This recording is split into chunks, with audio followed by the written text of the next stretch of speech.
Vai lá, Boa Maikito. noite, boa noite, boa noite. Então, bem-vindos e bem-vindas a esse momento, né?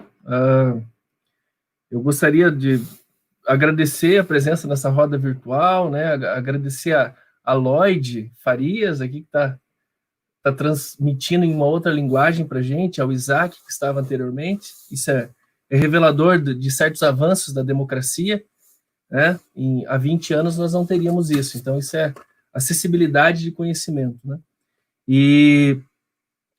Bom, a ideia é que façamos uma roda de conversa. Eu estava acompanhando um pouquinho ali o chat no YouTube, e eu acho muito bacana que vocês que estão aqui participando com a gente nesse novo formato, que vocês se manifestem, se apresentem e levantem perguntas e inclusive questionamentos, né? Para desestabilizar um pouco essa roda, né? Aqui não estamos com a verdade, mas estamos partilhando alguns saberes, tá? A minha fala vai um pouco na linha do ato de leitura, né? O ato de leitura como um ato humano, né? Então, ela é uma completude, ela dialoga muito com aquilo que o Aparício disse. Eu estou aqui na minha frente, vocês infelizmente não podem enxergar, é uma imagem chamada Ângelos Novos, que é do Paul Klee. Essa imagem ela ficou mundialmente conhecida a partir do Walter Benjamin, que eu descobri há pouco tempo, né? A partir da Raquel, companheira de vida e caminhada, mas ela é muito simbólica, né? Eu vou ler aqui a descrição e vocês, enquanto me escutam, vocês podem procurar essa imagem de Ângelos Novos, né? Aí pelo Google da vida. Então diz a descrição que fala o seguinte: há um quadro de Klee que se chama Ângelos Novos, representa um anjo que parece querer afastar-se de algo que ele encara fixamente. Seus olhos estão escancarados, sua boca dilatada, suas asas abertas. O anjo da história deve ter esse aspecto. Seu rosto está dirigido para o passado. Onde nós vemos uma cadeia de acontecimentos, ele vê uma catástrofe única, que acumula incansavelmente ruína sobre ruína e as dispersa a nossos pés. Ele gostaria de deter-se para acordar os mortos e juntar os fragmentos, mas uma tempestade sopra do paraíso e prende-se em suas asas com tanta força que ele não pode mais fechá-las. Essa tempestade o impele irresistivelmente para o futuro, ao qual ele vira as costas, enquanto o amontoado de ruínas cresce até o céu. Essa tempestade é o que chamamos de progresso, tá? Então está numa obra chamada Sobre o Conceito de História, né, a nona tese do Walter Benjamin, e eu acho que se vocês conseguiram acessar essa imagem nesse momento, ela é muito reveladora do período histórico que nós estamos vivendo atualmente. E a revista Desassossegos, nesse momento, ela vem como uma das respostas, dos milhões de respostas possíveis, a retomada de um discurso competente, né? O Aparício falava do discurso do professor, dos questionamentos que nós diariamente sofremos, né? E é um discurso que é posto a todo momento à margem de qualquer legitimidade, né? E é subtraído por qualquer voz que fale qualquer coisa. Então, eu acho que esse elemento é muito importante. E aí, depois dessa introdução, eu só cito mais um períodozinho de um cara que eu gosto muito, que é do Darcy Ribeiro. E aí eu começo minha fala propriamente dita. Diz Darcy aqui, abre aspas, fracassei em tudo que tentei na vida. Tentei alfabetizar as crianças brasileiras e não consegui. Tentei salvar os índios, não consegui. Tentei fazer uma universidade séria e fracassei. Tentei fazer do Brasil um país mais desenvolvido, autonomamente, fracassei. Mas os fracassos são minhas vitórias. Eu detestaria estar no lugar de quem me venceu. Essa citação foi extraída do jornal Estado de Minas, né? E foi referida num discurso do Cristóvão Buarque. Eu não consegui encontrar a citação na fonte. E aí começa minha fala, né? Falarmos de leitura como um ato humano, né? O que parece relativamente óbvio, nos coloca algumas questões de fundo que eu acho importante destacar. Quando a gente fala de leitura, a gente está falando primeiro de quem, né? De que sujeito que lê, né? E de que leitura nós estamos fazendo. Eu digo isso, né, porque eu sei que temos muitos professores aqui, mas também estudantes, porque existe um discurso subjacente à educação que trata a educação como se fosse um projeto libertador, um projeto transgressor, um projeto que salvaria o mundo por si só. E isso, nós bem sabemos que isso é uma bobagem, né? A educação não salva nada. Na verdade, a educação pode contribuir, inclusive, para a condenação das pessoas. Se nós não fazemos uma pergunta de fundo, é que de que educação nós falamos? E aí, diante desse cenário catastrófico que se apresenta no momento, né, onde você substitui vidas por a manutenção do sistema econômico, essa pergunta se torna extremamente importante. E eu acho que a revista também é uma resposta, uma das respostas possíveis a essa pergunta, né? Para a gente pensar, quando a gente discute a leitura, que existe um projeto de fundo, e esse projeto nos leva à manutenção de uma lógica da ignorância e da não partilha dos saberes de modo igual. Então, quando a gente assiste a televisão, ou quando a gente acessa as redes sociais, ou quando a gente recebe uma carga infinita de bobagens no WhatsApp, por exemplo, né? Isso não é algo aleatório, isso não é algo que não pode ser pensado na linha da história, como já citado por Walter Benjamin. Isso é algo intencional, isso é algo que nos leva a nos desfocar daquilo que é o mais importante. E aí, eu pediria que o professor Daniel destacasse uma tirinha que eu deixei ali da Laerte, que é o seguinte, vai tratar um pouco o seguinte com vocês. O pessimismo, né, e eu não quero soar pessimismo, até porque eu seria muito bom se eu fosse, ele não é uma construção humana. Basta abrir a janela e analisar o mundo. Um ser humano que hoje se propõe a ler o mundo de modo sério e que não esteja completamente alienado de sua postura, de sua humanidade, ele vai perceber que nós não estamos à beira da catástrofe, nós já estamos imersos dentro de uma situação catastrófica, que é a completa deturpação de valores, né? Quando alguém que não tem conhecimento algum, né? E aí eu não me refiro às pessoas que não são alfabetizadas, que isso é o contrário, pessoas não alfabetizadas têm conhecimentos profundos da realidade. Eu me refiro a pessoas que se colocam, né, como figuras públicas, como se o conhecimento fosse algo totalmente desnecessário, como se a leitura fosse algo ideológico e tratando a ideologia como algo errado, né? Quando essas pessoas assumem o discurso, não somos nós a sermos os pessimistas, é o mundo que está numa situação limite. E aí, retomando ali o Darcy Ribeiro, né, se nós não analisamos o mundo, se nós não analisamos a leitura como um ato que trata de condições materiais, nós acabamos nos alienando completamente. A gente trata o vírus como uma gripe, né? A gente trata quase 60 mil mortes como se fosse algum número, as pessoas, 60 mil mortes de Covid, tranquilo, mas outras tantas mil morreram hoje de tuberculose, outras tantas mil morreram de acidente de carro, sem nenhum tipo de tratamento lógico, né, do assunto. E a tirinha ali, né, lembra da pandemia? Aí diz o outro personagem, lembro. E do fascismo? Também, né? E o aquecimento global? Lembra daquilo? Sim. E como você lembra de tanta coisa, né? Aí simplesmente eu abro, eu olho pela janela. Então a gente precisa, nesse momento social, abrir as nossas janelas, né? No momento em que a leitura de mundo se polarizou como se o Brasil fosse dois grupos, e esses dois grupos, em hipótese alguma, pudessem se comunicar. Então, a gente precisa abrir os nossos olhos e mergulhar no mundo reacionário, doente e mal intencionado que nós temos e que nós somos obrigados, muitas vezes, a legitimar, compartilhar e curtir, né? Numa linguagem mais nossa aqui do internetês. E aí eu penso assim, né? Como falar de leitura na escola, né? Quer dizer, a leitura, ela vem de um processo de alfabetização que ganha força a partir do século XIX com a Revolução Industrial, ou seja, ele é um projeto burguês, né? E que almejava a alfabetização do mundo como se fosse um processo libertador para a manutenção não das humanidades, mas a manutenção do sistema econômico, um sistema que você precisa de um funcionário minimamente alfabetizado para que ele não perca a cada dia um dos seus membros na máquina de uma fábrica. Então, o projeto já começa a errar certo aspecto, se a gente analisa ele sobre sua materialidade, né? Não sobre a literatura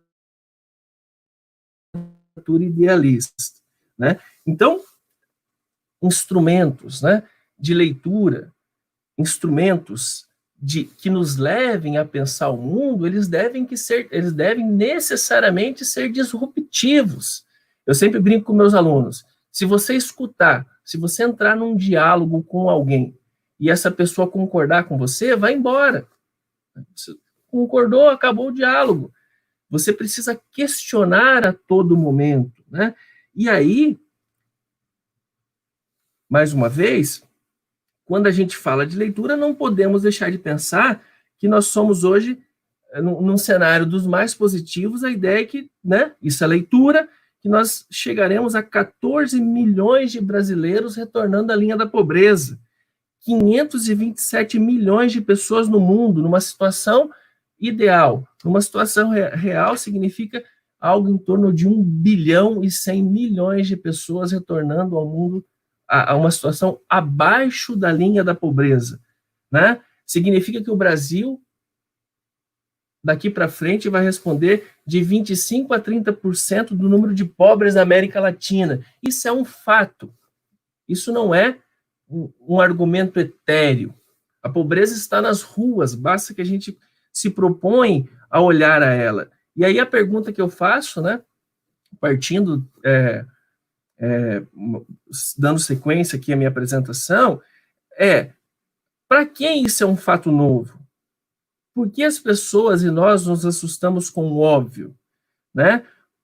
Porque nós, infelizmente, enquanto instituição de ensino, nós não fomos formados, alfabetizados para a leitura de um projeto de manutenção da ignorância que é a base da continuidade de uma sociedade miserável. Esse é um fato, um segundo fato. Então, a gente não foi alfabetizado para tal, e isso é gravíssimo, porque nos leva a pensar que, ao invés da condição de explorados que somos, nós estamos na condição de exploradores, né? E aí a pergunta que eu faço diante desse cenário é por que é, então, que a gente estabelece, né, do ponto de vista concreto, categorias entre o que pode e o que não pode ser lido. E aí, eu acho que existe, né, citando um autor que o Daniel pode passar, Daniel,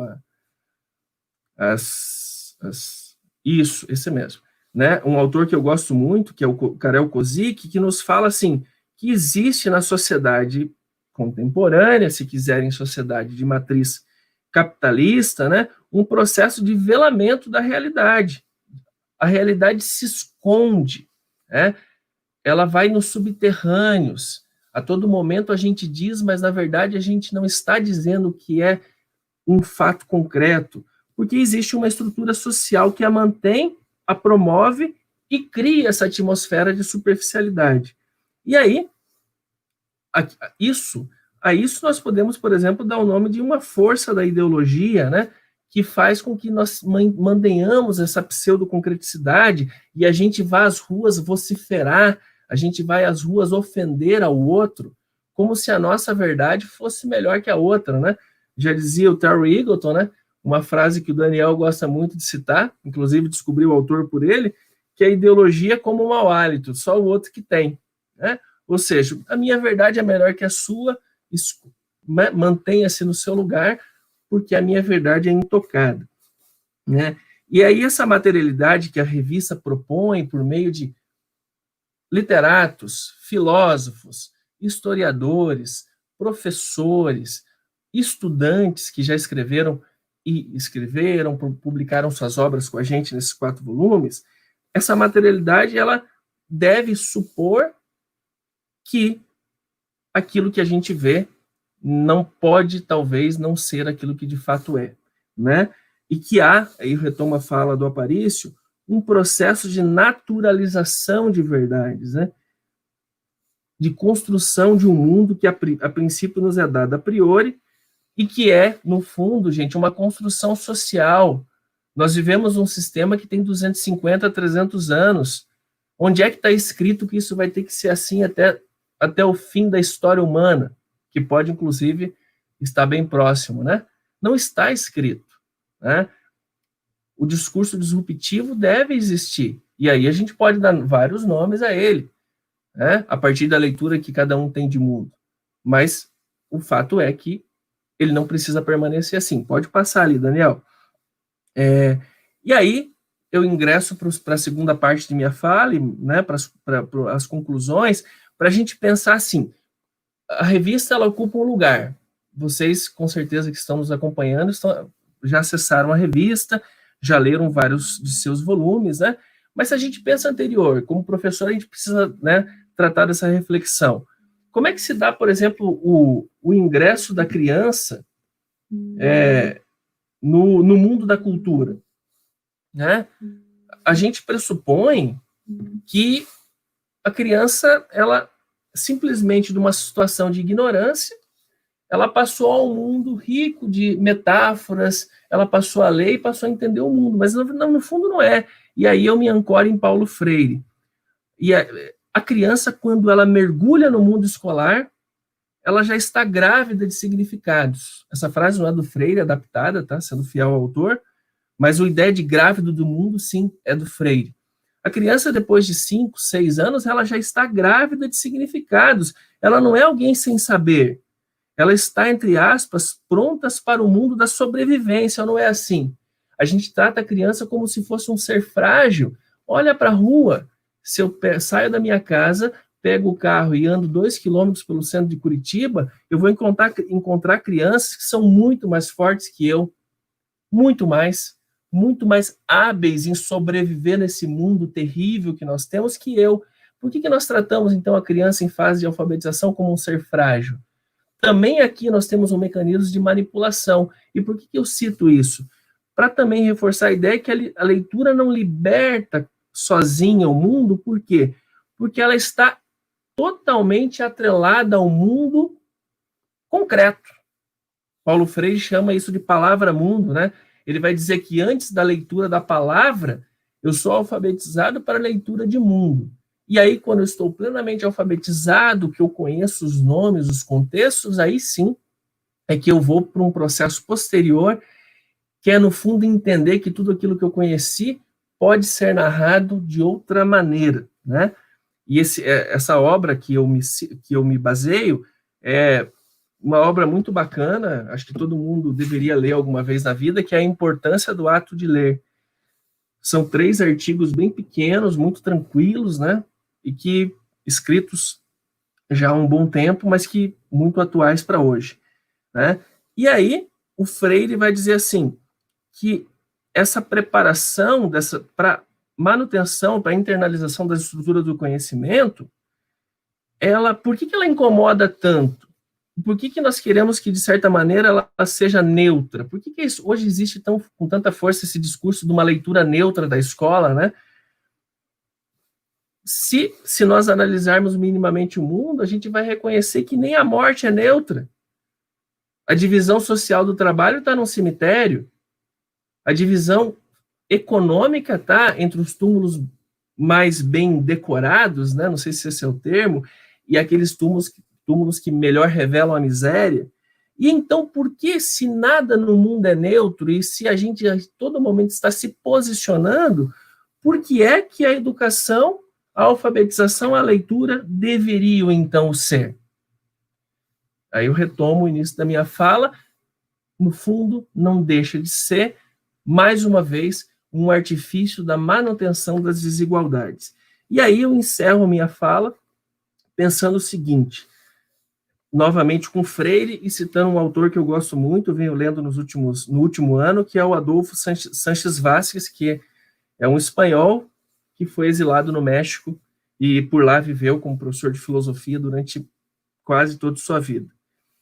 Tanto Vázquez como Freire vão falar da prática da leitura, da prática do conhecimento, como uma prática essencialmente crítica, né? O Freire vai falar que existem basicamente 3 formas de leitura. A primeira, que é a crítica, que a gente espera, né, um pouco isso que nós estamos fazendo aqui. A segunda, que é uma leitura astuta, e a terceira, que é a leitura ingênua. Para o Freire, a leitura ingênua é aquela leitura totalmente apegada à obviedade do mundo. O que seria isso? É você ler o mundo a partir da leitura que os outros fizeram por você.